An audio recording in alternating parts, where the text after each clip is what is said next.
So, according to Deadline, and I imagine a number of other publications, Supergirl, New Woman of Steel, is House of Dragons' Millie Alcock, who obviously is probably best known for her role as Rhaenyra Targaryen in the Game of Thrones prequel series House of Dragon, which I really liked. Really enjoyed that. I'm very excited for season 2, which comes out later this year, I believe. And so I'll read a little bit about this article, and then I'll kind of share my opinions on this. House of the Dragon, Australian actress Millie Alcock has landed the highly coveted role of Supergirl in James Gunn's and Peter Safran's new DC universe.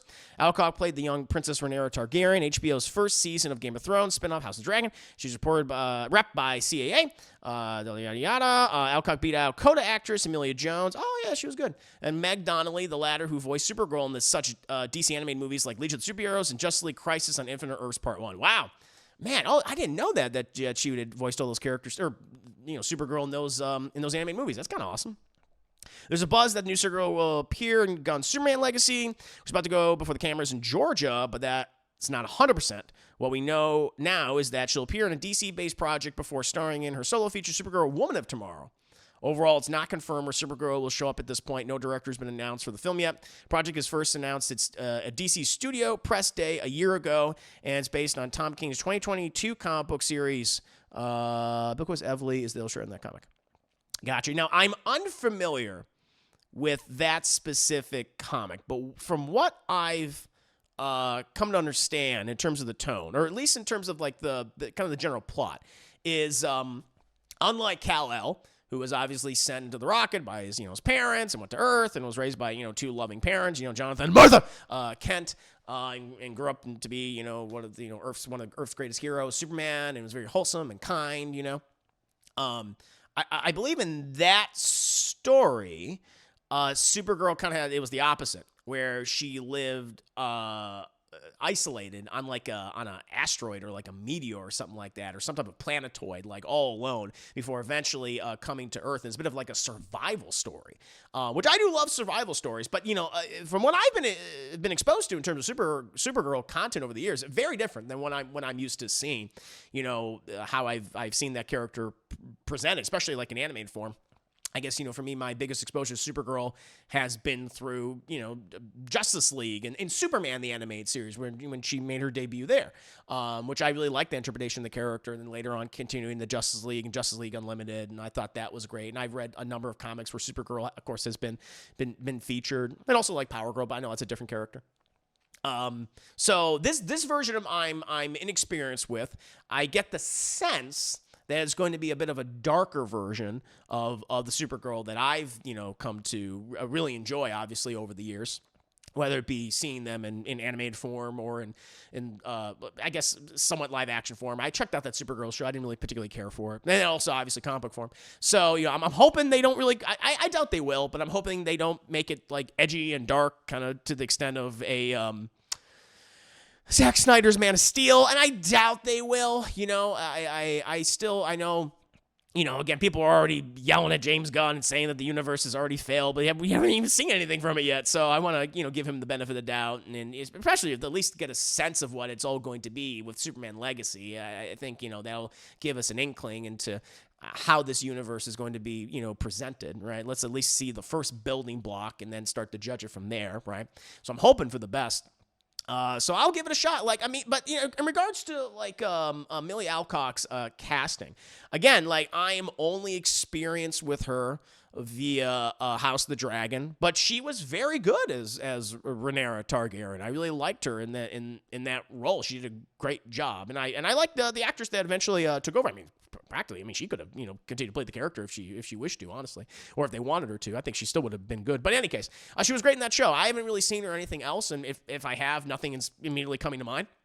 But cool. I think she looks at the character. She has I don't know. I guess she doesn't exactly have prototypical features. There's something kind of a little alien about her.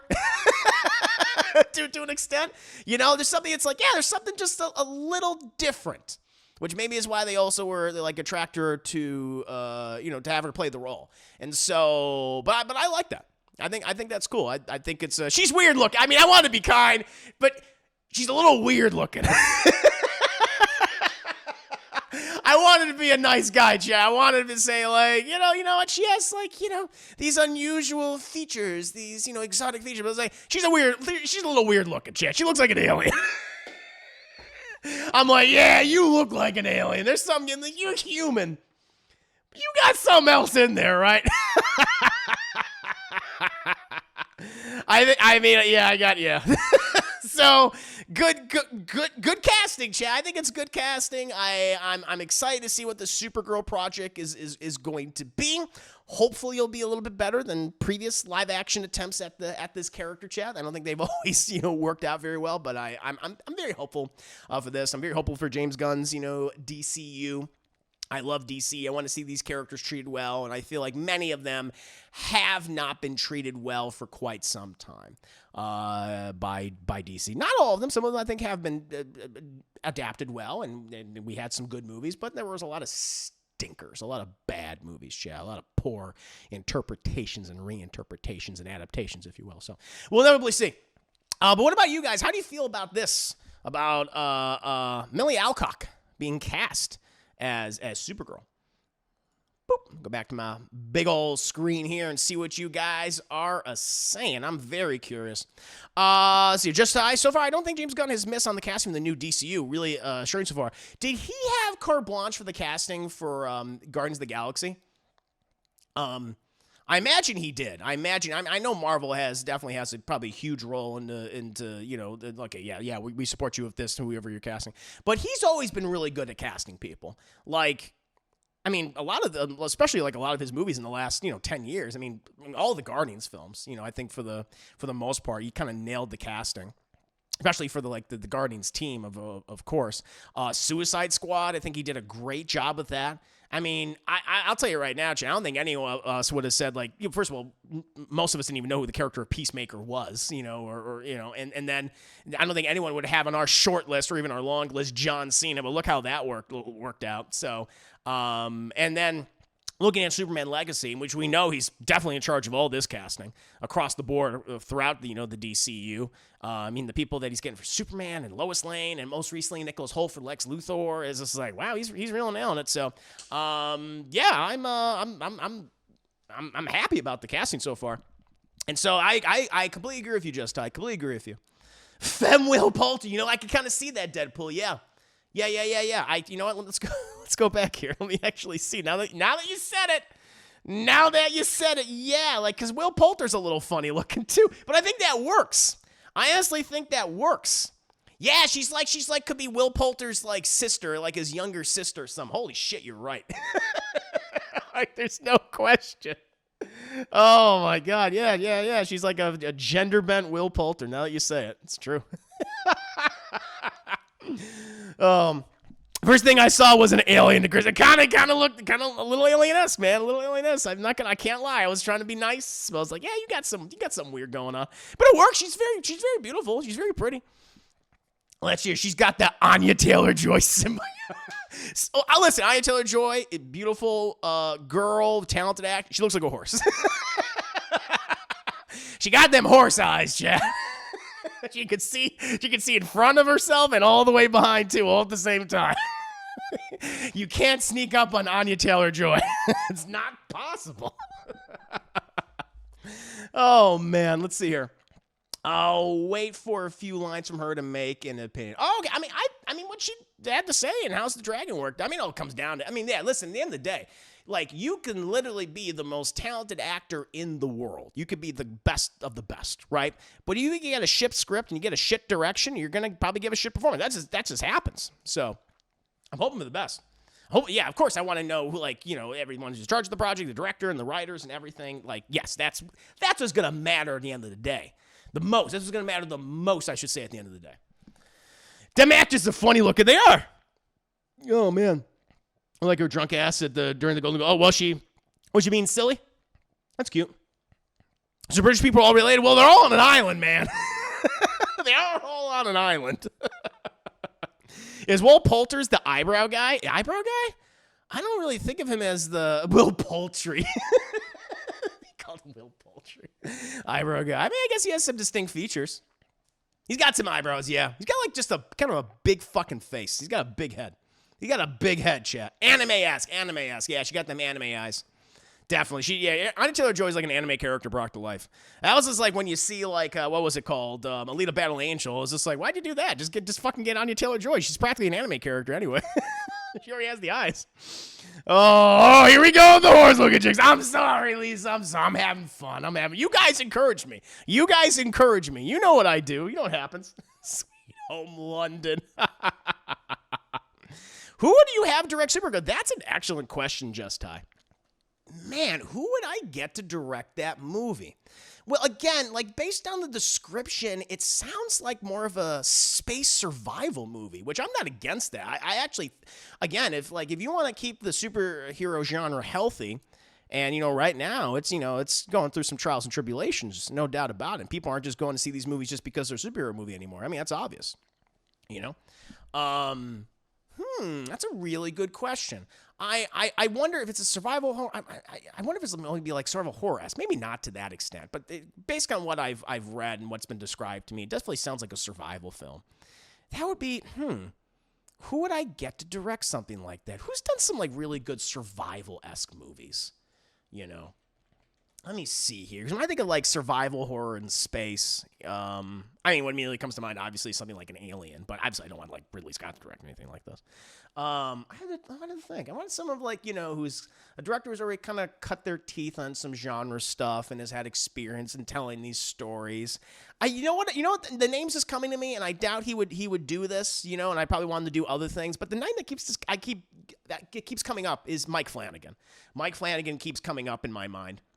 But he's so busy with the multitude of TV shows and other projects that he's working on. But because I was thinking like survival stories like Hush. Hush is like what immediately came to mind, for me.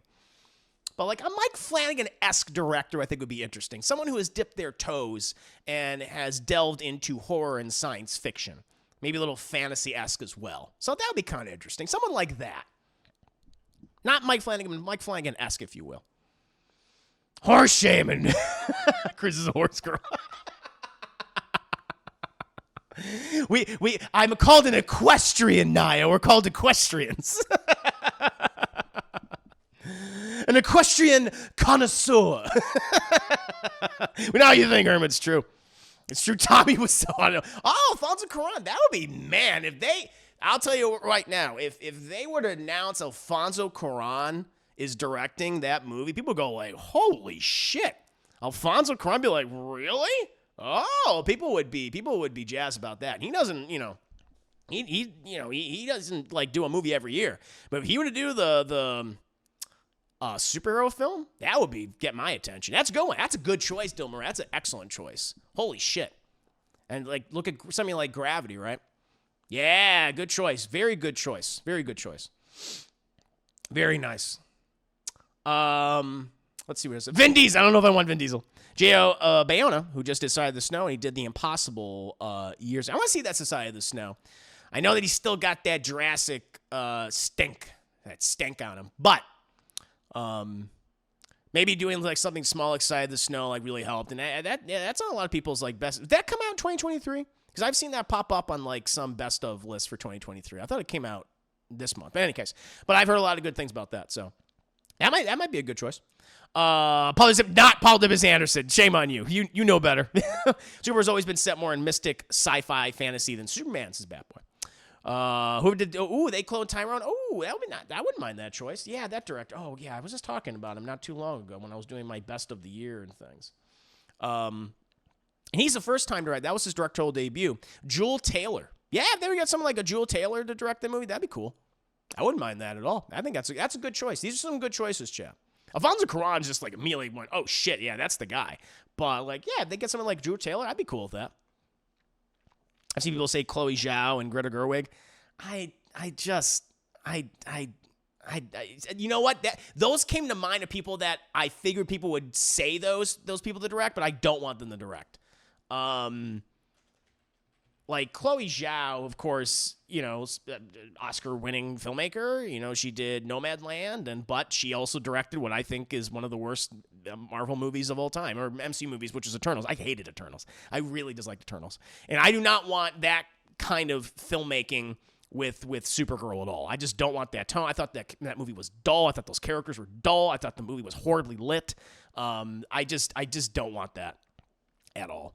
And with Greta Gerwig, I feel like she's going to be doing some, I mean, Barbie, being the highest grossing movie this past year, commercially doing extremely well. A lot of people love that film. I'm more mixed on that movie to be completely honest with you guys. But I feel like she's going to keep doing like more personal projects, now that she did this, she has carte blanche to do whatever she wants, but it isn't the Warner Brothers family. That was a Warner Brothers movie. So the more I talk about it and the fact that you brought it up, I'm like, I could see them approaching her for the project. I can, like her and her husband to also like co-write. Noah Baumbach, now that you brought it up, I could see them doing it. Would that be my first choice? No, but it would excite a lot of people. There's no doubt about that. Like you go from Barbie and then, and she's going to do the Supergirl, people go, oh shit. Like, and then you could possibly, you can get the people that love the Barbie movie so much, especially like female audiences, right? You get them excited, but hey, you love this director, you love what you did to Barbie. Well, now she's going to be directing the Supergirl movie, and that could get that whole audience in there. So that could be a thing. That could be a thing. But yeah, Chloe Zhao, I'm just like, yeah, I'm not a fan. But Greta, the more I say, I'm like, I could see that, and that's not who I would go with, but I can definitely see your point. Alfonso Cuarón, he did direct, Harry Potter. That's true. He's no stranger to the franchise. It's correct. That's very true. And a lot of people argue that Prisoner of Azkaban is the best Harry Potter movie. And I can see that. I think it came out nationally 2023, but hit Netflix stateside at the start of this month. Gotcha. I don't think they should bother with the Supergirl movie. I'm not against the Supergirl movie. That'd be kind of cool to see a cinematic version of that. Again, a better version of that character. A better cinematic version of that character. I'll give it a shot. I'm very curious. I think people might be more excited once Superman Legacy comes out. It all depends on the success of that movie, really. Zack Snyder, goddamn well, he needs to stay away from it. Think they're just concentrating the main heroes for now? No, I think that's a fair point. I mean, that's what I personally would do. Like, I would do like a Supergirl movie in Phase 2. I've talked about this before. Actually. I've done my Phase 1 talk before. These are the films that I would like to do. These are the characters I would focus on. Build your team of 7, right? And then culminate in Justice League, etc. But a Supergirl movie like in the Phase 2, go for it. I agree. They have to be able to direct an alien without any prejudice. Be the alien, a super hot blonde space alien who could probably crush your pelvis. You were intimate. Oh, definitely. Oh my, death by snoo. Death by snoo. Hell yeah. So I was about to start shooting another movie anyway. Yeah. Power Girl would be cool. I think Gerwig doing those Narnia movies for she's doing Narnia? Wow, they're trying to do that again. Ben Wallace is the last Narnia. Yeah, that's the thing. That franchise, I just, like the first one did like super well, I guess, and they just made less and less along the way. Mystelle Howard is director of Supergirl. Interesting. That'd be interesting to see her do something like that. Has she done any other filmmaking outside of the Star Wars stuff that she's done? Has she done anything else? I would like to see her cut her teeth on, honestly, probably not yet. I would want her to direct a feature film, maybe like 2 feature films before she would get like a Supergirl movie. So probably not yet. Maybe one day, but not yet. You didn't like Supergirl fighting Faye Dunaway, the Wicked Way? I was not a fan. Oh, Joe Cornish is a good choice, Austin. I can see Joe Cornish. Yeah. That's not bad. That's not a bad choice at all. I'm like giving Pat Jacobs another shot. Give her a chance to rebound off the awful Wonder Woman 1984. Man, that'd be interesting. Yeah, I don't know what she's doing right now. I would have been more. I would have been like more in agreement with you. If she had just if we were right off of the original Wonder Woman, be like, you know what? Yeah, I could see her do that. But man, 84 though, that was a rough one. I don't know. Maybe, but it's a low choice for me. She's on the long list, not the short list for me. Thomas, I got an idea. Why don't we see a new story from scratch, the ugly Kryptonian? Because those Kryptonians sure are fucking beautiful. Yeah, that would be crazy if they decided to go. People would freak out. They would not be happy with that. They had Michael Shannon though. He was like a Frankenstein's monster Kryptonian. You kind of already had that in Man of Steel, man. Oh Lord. Yeah. But yeah, Chet, we'll see. We'll see with this. At the end of the day, I think it's good casting. At least I only seen Millie Alcock in House of the Dragon. Maybe I've seen her in something else. I don't know. Maybe you guys might be able to tell me. But she was very good in that in those 5 episodes. She was excellent. So I'm hoping the best for this project. Sounds interesting. Not what I would have think or associate with Supergirl, but if it's based on a really good run that people really like, and it's like, all right, maybe I'll give it a shot. Maybe that'd be good, chat, for a comic book corner review. Maybe one of you guys should suggest that for a comic book corner. I mean, to review that volume or whatever it is. That'd be kind of interesting. I'd be curious to check it out. Nick Swartzen as a Kryptonian. He can be like one of the Kryptonians on the Kryptonian Council that was like, we're not listening to you, Jor-El. Everything's fine on Krypton, even though the planet's like falling apart. We trust in Brainiac. He's great.